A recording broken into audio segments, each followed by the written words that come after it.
he doesn't come to Parliament to reply, to give a statement on Manipur. He makes a statement outside Parliament, and this is also unprecedented. Silent because Prime Minister has the habit. He has a record of not saying anything when there is something very adverse that happens, which could affect his image. BJP is on the back foot, and BJP has to answer many questions. PM keeps quiet. Prime Minister never answered any controversial issues. He never answers questions. On Manipur, he's asked Amit Shah to answer questions in Parliament. He is not even the one demand across the board in Manipur is Biren Singh should be sacked. Mr. Prime Minister silent on the Manipur issue, and why Indian media supporting to the Mr. Prime Minister? Actually, Prime Minister is silent because Prime Minister has the habit. He has a record of not saying anything when there is something very adverse that happens, which could affect his image. Never says anything. If you remember, even before that, few months ago, when those 3 women wrestlers were sitting in protest against sexual harassment by a important BJP MP, who's the president of the Wrestling Federation. Pratidhvani Singh. PM didn't say anything. Anything where BJP is on the back foot, and BJP has to answer many questions, PM keeps quiet. And that has been his... that has been a style, and he thinks that somehow by keeping quiet he can recover his personal image. On Manipur, he's asked Amit Shah to answer questions in Parliament, and he is not even the one demand across the board in Manipur is Biren Singh should be sacked.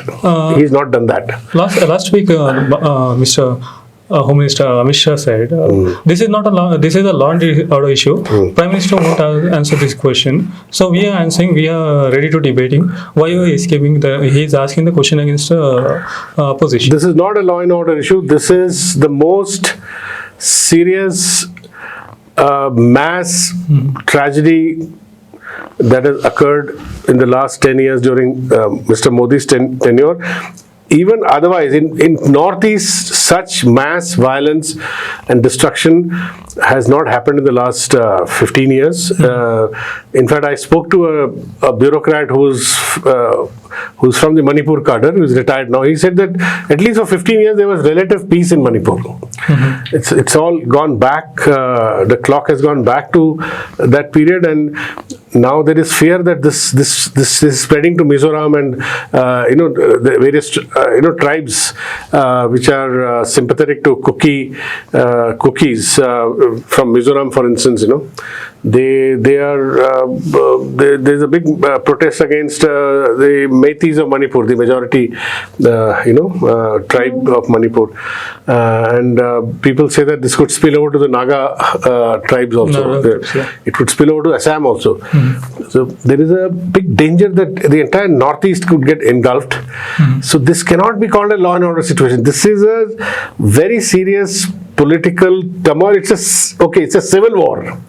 A civil war where the state administration, police have lost all control, and people are just stealing arms from the armory, police armory, and killing each other.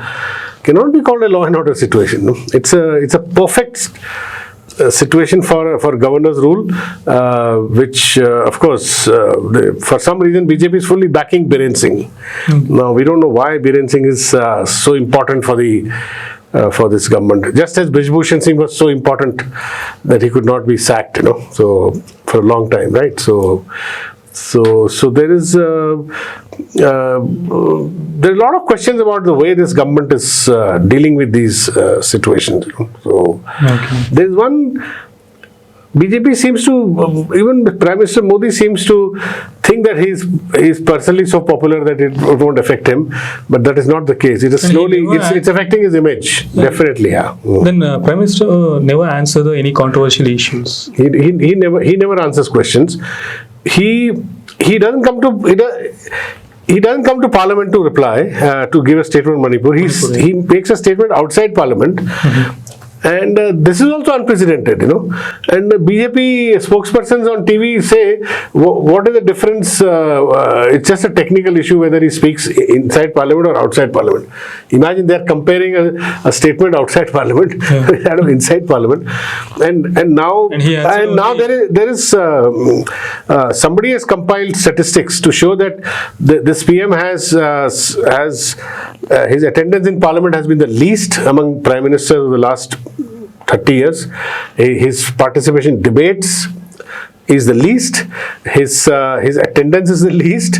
He's actually making statements on critical issues is also the least among all prime ministers. ಹೆಚ್ಚಿನ ವಿಡಿಯೋಗಳಿಗೆ ಪ್ರತಿಧ್ವನಿ YouTube channel subscribe ಮಾಡಿ, bell icon click ಮಾಡಿ.